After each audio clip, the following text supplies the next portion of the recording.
లేవియాకాండం 25వ అధ్యాయం. మరియు యెహోవా సీనాయి కొండ మీద మోషేకు ఇలాగూ సెలవిచ్చెను, నీవు ఇశ్రాయేలీయులతో ఇట్లను, నేను మీకిచ్చుచున్న దేశంలోనికి మీరు వచ్చిన తరువాత ఆ భూమి కూడా యెహోవా పేరట విశ్రాంతి కాలమును ఆచరింపవలెను. 6 సంవత్సరములు నీ చేను విత్తవలెను.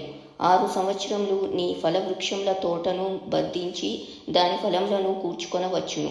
7వ సంవత్సరం భూమికి మహావిశ్రాంతి కాలం, అనగా యెహోవా పేరట విశ్రాంతి సంవత్సరముగా ఉండవలెను.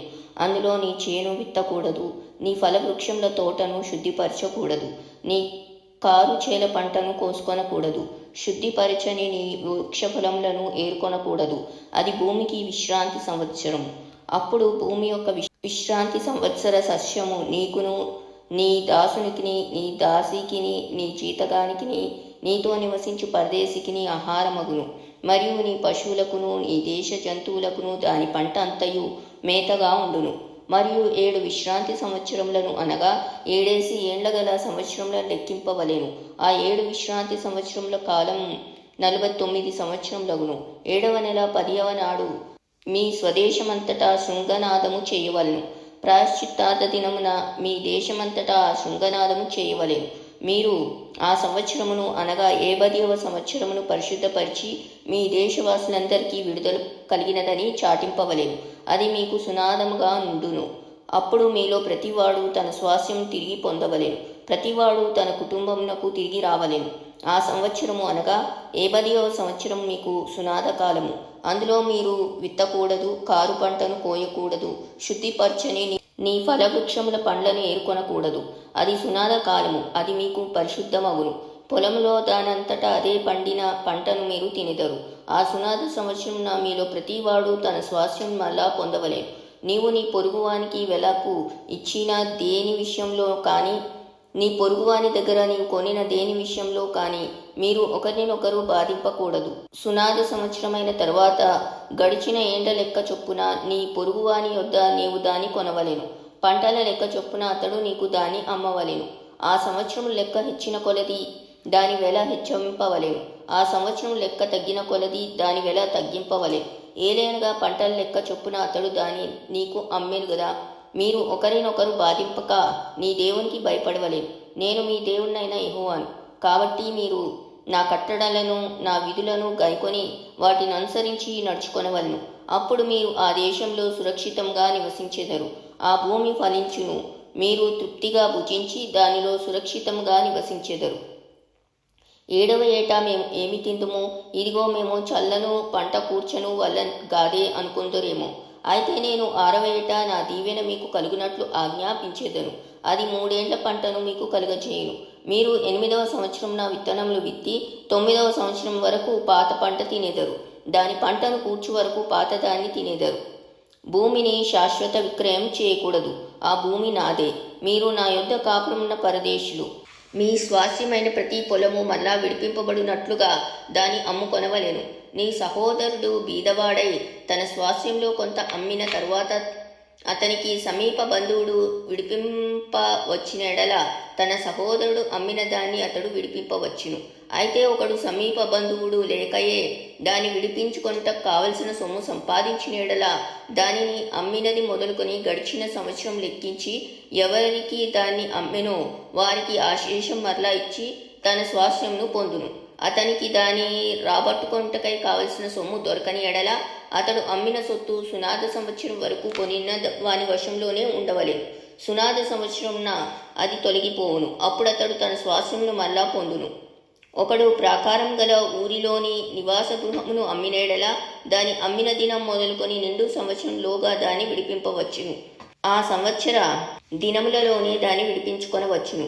అయితే ఆ సంవత్సర దినములు నిండక మునుపు దాన్ని విడిపింపని ఎడల ప్రాకారం గల ఊరిలోనున్న ఆ ఇల్లు కొనిన వానికి వాని తరతరములకు అది స్థిరముగా ఉండును. అది సునాద కాలమున తొలగిపోదు.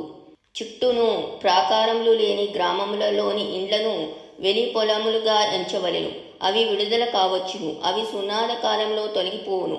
అయితే లేవీల పట్టణములు, అనగా వారి స్వాధీన పట్టణంలోని ఇండ్లను విడిపించుటకు అధికారము లేవీయులకు శాశ్వతంగా ఉండును. లేవీల పట్టణముల ఇండ్లు ఇశ్రాయేళ్ల మధ్యనున్న వారి స్వాస్యం గనక ఒకడు లేవీల యొద్ద ఇల్లు సంపాదించిన ఎడల పిత్రార్జిత పట్టణంలో అమ్మబడిన ఆ ఇల్లు సునాద సంవత్సరంన తొలగిపోవును. వారు తమ పట్టణముల ప్రాంత భూములను అమ్ముకొనకూడదు, అవి వారికి శాశ్వత స్వాస్యము. పరవాసి అయినను అతిథి అయినను నీ సహోదరుడొకడు బీదవాడై నిరాధారుడై నీ వద్దకు వచ్చిన ఎడల నీవు వానికి సహాయం చేయవలెను. అతడు నీ వలన బ్రతకవలెను. నీ దేవునికి భయపడి వాని యొద్ద వడ్డీనైనను తీసుకొనకూడదు. నీ సహోదరుడు నీ వలన బ్రతకవలెను. నీ రూకలు వానికి వడ్డీకి ఇయ్యకూడదు. నీ ఆహారంను వానికి లాభమునకి ఇయ్యకూడదు. నేను మీకు కనాను దేశంనిచ్చి మీకు దేవుడన్నట్లు ఐగుప్తు దేశంలో నుండి మిమ్మల్ని రప్పించిన మీ దేవుడైన యెహోవాను. నీ యొద్ద నివసించు నీ సహోదరుడు బీదవాడై నీకు అమ్మబడిన ఎడల వాని చేత బానిస సేవ చేయించుకొనకూడదు. వాడు జీతగాని వలెను పరవాసి వలెను నీ యొద్ద నివసించు సునాద సంవత్సరం వరకు నీ యొద్ద దాసుడుగా ఉండవలెను. అప్పుడతడు తన పితరుల స్వాస్యమును మరలా అనుభవించినట్లు తన పిల్లలతో కూడా నీ యొద్ద నుండి బయలుదేరి తన వంశస్థుల యొద్దకు తిరిగి వెళ్ళవలెను. ఏలైనగా వారు నాకే దాసులై ఉన్నారు. నేను ఐగుప్తులో నుండి వారిని రప్పించి తిని దాసులను అమ్మినట్లు వారిని అమ్మకూడదు. నీ దేవునికి భయపడి అట్టి వారిని కఠినంగా చూడకుము. మీ చుట్టుపట్లనున్న జనములలో నుండి దాసులను కొనవచ్చును. మరియు మీ మధ్య నివసించు పరదేశులను నీ దేశంలో వారికి పుట్టిన వారిని కొనవచ్చును. వారు మీ సొత్తగుదురు. మీ తరువాత మీ సంతతి వారికి స్వాస్యంగా ఉండునట్లు మీరు ఇట్టివారిని స్వతంత్రించుకొనవచ్చును. వారు శాశ్వతముగా మీకు దాసులగుదురు. కానీ ఇశ్రాయేలీయులైన మీరు సహోదరులు గనక ఒకని చేత ఒకడు కఠిన సేవ చేయించుకొనకూడదు. పరదేశియే గాని నీ యొద్ద నివసించువాడే గాని ధన సంపాదనం చేసుకున్నప్పుడు అతని యొద్ద నివసించు నీ సహోదరుడు బీదవాడై నీ యొద్ద నివసించు ఆ పరదేశికైనను ఆ పరదేశి కుటుంబంలో వేరొకనికైనను తన్ను అమ్ముకొనిన ఎడల తన్ను అమ్ముకొనిన తరువాత వానికి విడుదల కావచ్చును. వాని సహోదరులో ఒకడు వాని విడిపింపవచ్చును. వాని పినతండ్రియే గాని పినతండ్రి కుమారుడే గాని వాని వంశంలో వాని రక్త సంబంధియే గాని వాని విడిపింపవచ్చును. కావలసిన క్రయధనము వానికి దొరికిన ఎడల తను తాను విడిపించుకొనవచ్చును. అప్పుడు వాడు అమ్మబడిన సంవత్సరం మొదలుకొని సునాద సంవత్సరం వరకు తను కొనిన వానితో లెక్క చూచుకొనవలెను. వాని క్రయధనము ఆ సంవత్సరం లెక్క చొప్పున ఉండవలెను. తాను జీతగాడై ఉండిన దినముల కొలది ఆ క్రయధనమును తగ్గింపవలెను. ఇంకా అనేక సంవత్సరం మిగిలి ఉండిన ఎడల వాటిని బట్టి తన్ను అమ్మిన ఆ సొమ్ములో తన విమోచన క్రయధనమును మరలా ఇవ్వలేను.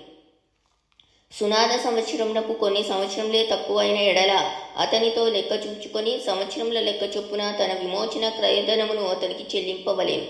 ఏటేటికి జీతగాని వలె వాడతని యొద్ద ఉండవలెను. అతడు మీ కన్నుల ఎదుట వాని చేత కఠినంగా సేవ చేయించకూడదు.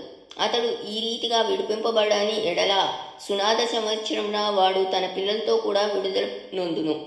ఏలైనగా ఇశ్రాయేలీలు నాకే దాసులు. నేను ఐగుప్తు దేశంలో నుండి రప్పించిన నా దాసులే. నేను మీ దేవుడినైన యెహోవాను.